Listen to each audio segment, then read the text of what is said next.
Hi folks, welcome back to my channel. I'm happy to share with you something different uh, from what I shared in the past. I have a book that I want to read from. The book is entitled The Marked Bible. And if you can see clearly, it is called The Marked Bible. There are a few chapters, and I would like you to stick around and let us go through this book a little at a time. The contents, it has, let me see, a few contents, a few chapters. First chapter is entitled A Rebellious Son and a Mother's Love. Okay, so I'm inviting you to stay and listen while I read. I hope I will be able to read clearly enough for you to understand what I'm reading. So, and also, I invite you to share the video so others can, um, some others, your friends and family members, can hear this story. Also, like the video, comment, and let's reason together. Okay,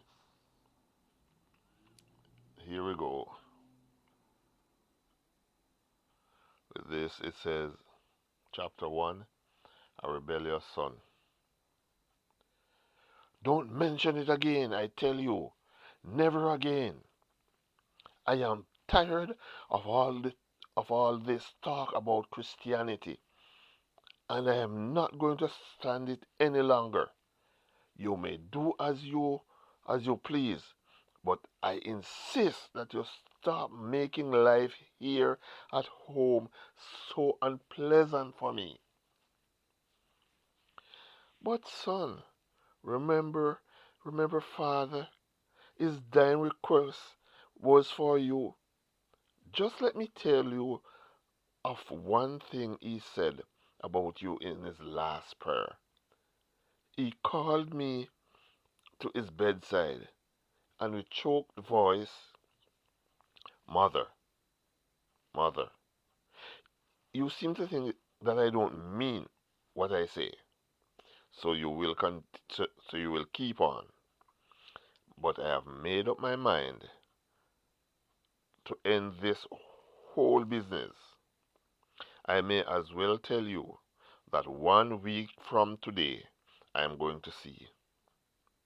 Now, please let me live in peace the few days I am here with you, and I will be thankful. Please. The undying love of his mother.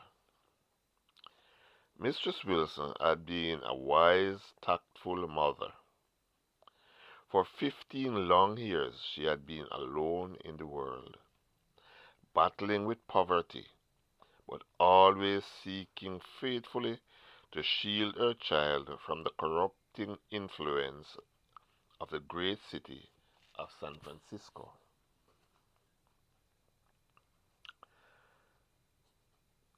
Where she and her son had their home. By night and by day, Harold's name had been up on Harold's name has been upon her lips in prayer.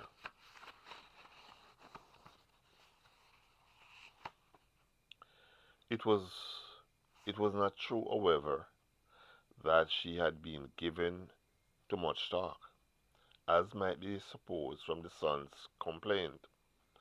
As a mother ought, she had wisely restrained and had insisted that her decisions be respected.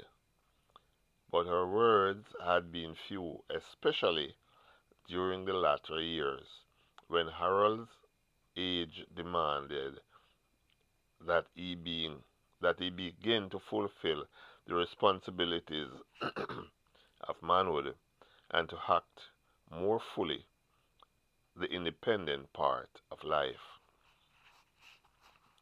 When his father died, Harold was a boy of 8 years. From his from his birth, he had been dedicated to God. It was the supreme ambition of both father and mother that he would be trained for the work of the gospel and devote his life to proclaiming the good news of him who had died to save from sin and would one day come again in glory to receive his people to himself. Theirs was a blessed hope, and their child gave promise of reaching the end they sought. He was a beautiful boy, and, and early gave evidence of love for the things of God. Then a strange change came. The kind, careful husband and father was stricken down with a fatal illness. For many months he lay, and, and the means he had been subs- he had been studiously saving up for his boy's education were taken for the payment of the rapidly increasing bills. Finally, all was gone. When at last the end came in sight, he called his wife and little one to his side, and together they prayed once more that God would remember the consecration they had made, and in his own good way and time bring little Harold to be a soul winner for Christ, as they had planned. Does God hear? Does he answer? These were questions that had been presenting themselves to Mistress Wilson, to Mistress Wilson's mind for more than 2 years now. For notwithstanding all her pleadings, all her tears, all her struggles, the influence of worldly associations had gradually and surely altered her son, alternate, sorry, had surely alienated her son from God,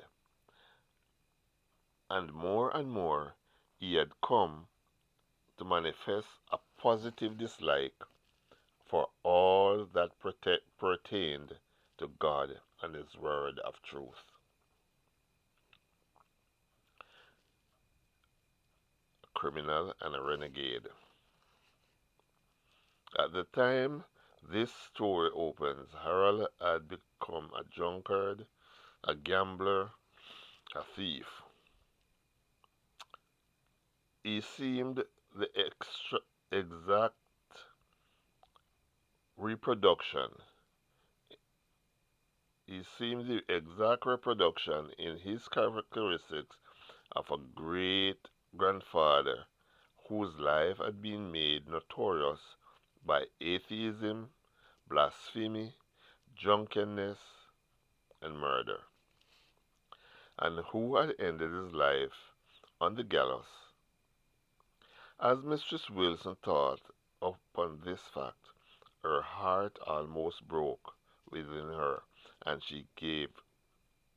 and she began to despair. She had She had been led to speak to her son once more because of crime re- recently committed in the neighborhood of her home, suspicion resting on him. In her heart, she little doubted that he was involved, and the thought so cruelly hurt her that she could not remain silent. Hence, she spoke. But when she did so, there came the last crushing disappointment. She had she was told never again to mention the subject of a better life.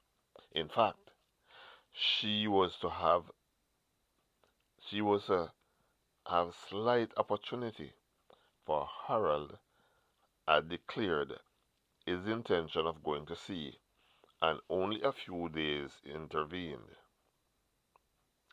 Besides, he was going under a cloud, very probably to escape the clutches of the law. Oh, my boy, I have prayed and prayed that you might grow to be a noble, God fearing man. I have asked God continually to take you for His service. I have done all I have known to do to keep you from the world.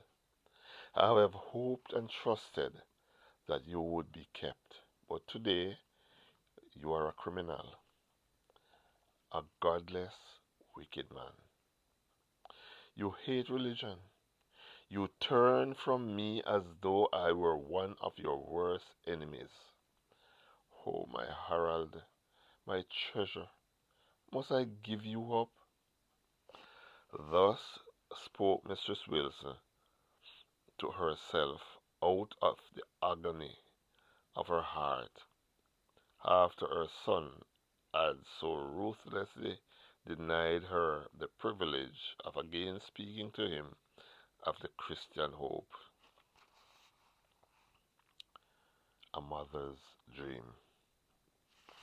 And while his mother mourned and wept, Harold caroused with an almost fiendish enthusiasm. He joined with his associates in riotous pleasure, and more than once his voice was heard in denunciation of his parents' hope. He drank and cursed, and he even challenged the Almighty, if he existed, to come and strike him down if he dared. So far had he fallen.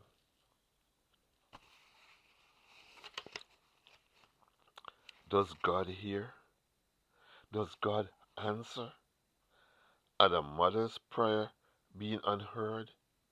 Had all those years of toil and sacrifice and devotion and trust been in vain? No, thank God, no. Think not thou, mother, think not, think not thou, mother heart, that God hears not thy cry. Thine interests are His, and He is standing nigh.